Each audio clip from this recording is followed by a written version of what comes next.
Sir जो आज ये हत्या का मामला सामने आया, ये क्या प्रकरण है पूरा? ये प्रकरण है हमारे बंटू भाई जो कि जयसिंहपुर के रहने वाले थे, हमारे पदाधिकारी थे, जी आज़ाद समाज पार्टी थे, जिला महासचिव। हमें जो है ना इस चीज़ की जानकारी नहीं थी, लेकिन काफ़ी दिनों से उनका अंदर ही अंदर जो है ना घर का कुछ मसला चला आ रहा था, कोई ज़मीनी विवाद था, क्या था, सिर्फ सुनने को भी मिल रहा है, कंफर्म नहीं हुआ है। तो कल हमारी बात भी हुई थी बंटू से, लगभग 1.5 घंटे बात भी होती रही, तब भी उन्होंने कुछ नहीं बताया है। लगभग ये बताया जा रहा 6 बजे के बाद उनकी कुछ घर में माँ चाबर हुई, कुछ पानी खेत में लगने के सिलसिले में। तो जो सूरजपाल है उनका चाचा, उसने जो है ना फायर करने में उनके 2 भाई घायल हुए हैं और हमारे बंटू भाई हैं, उनके सिर में गोली लगने से ऑन स्पॉट वो ख़त्म हो गए हैं।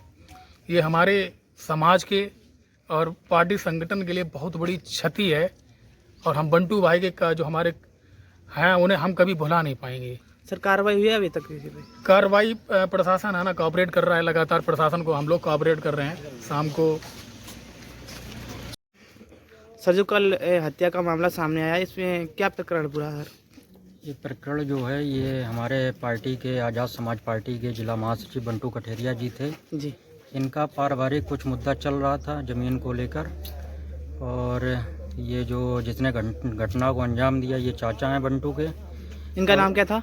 इनका नाम सूरजपाल नाम है, और ये 1-2 बार और इस तरीके की घटना को अंजाम दे चुके हैं, लेकिन पारिवारिक समझौते की वजह से ये मामला हाईलाइट नहीं हुआ, पुलिस प्रशासन तक नहीं पहुंचा। तो ये हौसले बुलंद हो चुके थे उस अपराधी के, और इनके खिलाफ पहले कभी कार्रवाई नहीं की सर? नहीं, कोई कार्रवाई नहीं हुई, क्योंकि ये घर का मैटर था तो बड़े बूढ़े बैठ के इस मैटर को सुलझा देते थे। तो मैटर वो थाने तक नहीं पहुंचा और ना हम लोगों तक आया, वो घर तक ही निपट गया।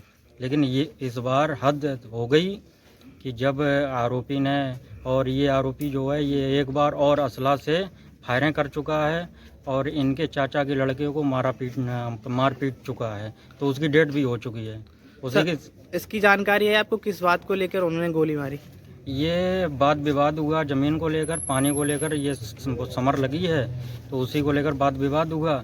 और वाद विवाद में जबकि हमारे पदाधिकारी बहुत ही ज़्यादा सभ्य और सुशील थे, कोई भी उनके अंदर अभाव चबाव नहीं था, तो उन्होंने अपने भाइयों को समझाने का काम किया और उस मैटर को समाप्त करने का काम किया। लेकिन आरोपी के लड़कों ने आकर गाली गलौज करने के बाद इनका जो चाचा था वो तामस में आ गया और जाके शायद लाइसेंसी बंदूक उनके घर में है तो उसको निकाल कर ले आया, और पहले राउंड में उसने फायरिंग की तो वो शायद गेट और दीवार में लगी है। कितने टाइम की घटना है सर? ये लगभग 6:30 बजे की घटना है।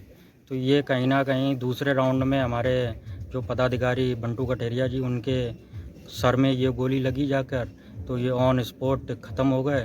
तो ये भीम आर्मी आज़ाद समाज पार्टी के लिए बहुत ही ज़्यादा दुख का विषय है, और भीम आर्मी आज़ाद समाज पार्टी पूरा परिवार इस दुख की घड़ी में उनके परिवार के साथ में है। और हमारे राष्ट्रीय अध्यक्ष जी ने भी ट्वीट करके सांत्वना देने का काम किया, और बहुत जल्द हमारे राष्ट्रीय अध्यक्ष जी जो हैं पीड़ित परिवार से मिलने के लिए आ रहे हैं। और प्रशासन से भी बस यही कहना चाहता हूं कि आरोपी की जल्द से जल्द गिरफ्तारी हो और ऐसे आरोपियों पर कड़ी से कड़ी कार्रवाई की जाए, चाहे वो किसी समाज के हों, चाहे वो परिवार के हों और चाहे अन्य परिवार के हों। ऐसे सर अभी तक किनको गिरफ्तार किया गया? अभी तक शायद है उनके एक लड़के को और उनकी पत्नी को और शायद 2 बेटियों को गिरफ्तार कर लिया गया है, और जो 2 मुख्य आरोपी हैं वो तो अभी फरार चल रहे हैं, वो तो भाग चुके हैं। सर अपना परिचय? जी, मेरा परिचय प्रभात गौतम, आज़ाद समाज पार्टी से जिलाध्यक्ष।